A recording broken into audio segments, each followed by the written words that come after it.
Hello friends, welcome to my channel টুকি জানি। তো চলে এসেছি আজকে সকাল সকাল একটা মিনি ব্লগ নিয়ে। তো ভাবলাম কি ব্লগটা শেয়ার করব তোমাদের সাথে, তাই রান্নাবান্নার ভিডিওটাই শেয়ার করতে চলে এসেছি।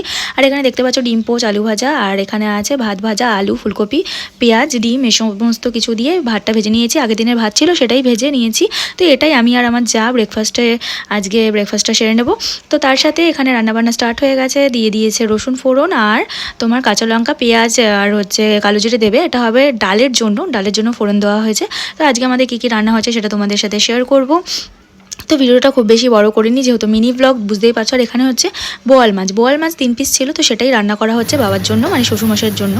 আমরা এখন রান্না করছি।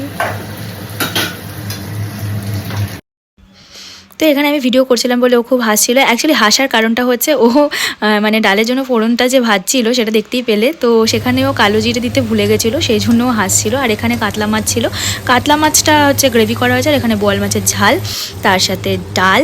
তো এটাই হচ্ছে আজকের রেসিপি। কাতলা মাছটা দেখতে পাচ্ছ, এটার মধ্যে কিন্তু দই দেওয়া আছে, মানে বলতে পারো দই কাতলা। আর এটা হচ্ছে বোয়াল মাছের একদম ঝাল। তো এখানে কী কী রান্না হচ্ছে এখন মানে প্রপারলি দেখিয়ে দিচ্ছি। কাতলা মাছ, দই কাতলা, আর হচ্ছে এখানে হচ্ছে মুসুরির ডাল, তার সাথে আছে তোমার এখানে হচ্ছে কালকের ওই কাশ্মীরি মুগ ডাল করা হয়েছিল, সেটাও একটুখানি রেখে দিয়েছিল।